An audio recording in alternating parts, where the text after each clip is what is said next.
Hello everyone welcome back to our YouTube channel Sahu's family vlog. आज video को अपन पुणी थे स्वागत। जमीती कि आपण मैंने थंबनेल देखिकी जानि सारी आज रेसिपी कौन रोचे आज्ञा हाँ जमती कि गोटे कथार अच्छी चितौ राणी सबू ओसाबार आणाई टाणी ठीक आगू आसूची चिता लगी अमावास्या जोटा कि विभिन्न प्रकार सब पर्वपर्वाणी लगी आसो माने माड़ी आसो आउे से जो चिता लगी अमावास्या चितौ पिठा आपण मैंने केमी बनइबे तार रेसिपीटी मुझे भिडियो माध्यम सेयार करिछि। तो निहाती भारे भिडियोटी को शेष पर्यंत देखंतु।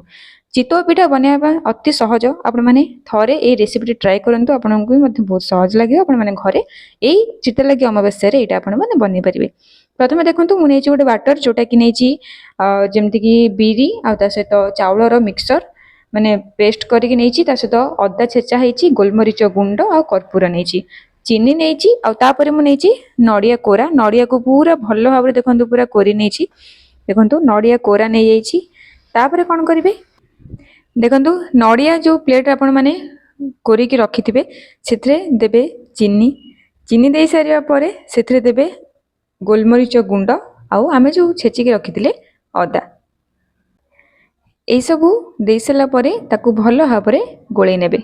जेमिति कि आपण मानकु पूर्वरु कहली ए जो पिठाटी आपण माने चितौ अमावास्या दिन आपण माने एटा बनेबे घरे आ जदि बनेबा जानि नांती ए वीडियो माध्यम रे आपण माने जानि परिबे। तापरे शेषरे देबे कर्पूर कर्पूर टिके हाथ रे गुंड करिक देबे भलो भाबरे से सब को मिक्स कर नेबे आ तापरे तावा गरम करिक सेथे देबे तेल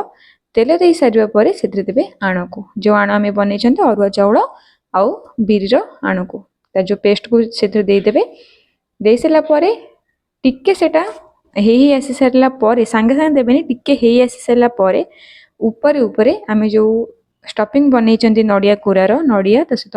गोलमरीच गुंड ता सहित अदा छेचा ता सहित रहउची कर्पूर से सब स्टफिंग को ता ऊपर एबे देई देबे देखंतु पूरा साइज भाबरे भलो भाबरे देई देबे आ तापरे ताको अल्प समय पे घोड़े के रखि नेबे। कोन पे घोड़े के रखा गला कारण चकुली पिठा जेमती एपर सेपर करिके ताको भलो भाबरे करा जाय चितौ पिठा सेमिति ताको लौटा हुएनी सेटा बिना लौटारे सेटा हुए देखंतु आर भी मध्य गोटे प्रोसेस अच्छी से बिना लौटारे हुए चितौ पिठा एटा मन रखिबे बिल्कुल भी चितौ पिठा को लौटेबेनी।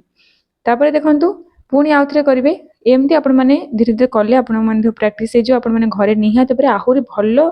चितौ पिठा आपण माने करि पारे पूरा सुंदर भाबरे गोल पूरा साइज भाबरे आपण माने आहुरी भलो से करि परिबे। ठीक एमिति आण देबे आण देसला पर देबे पूरा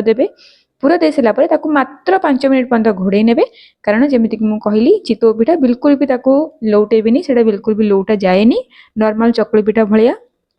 तो एबे कोन करिवे सेटा घोड़ना काढिकी ऊपर भी तळपट भी सिझी जाइछि ऊपर पट मध्य घोड़े देले जेतु सेटा हेई गला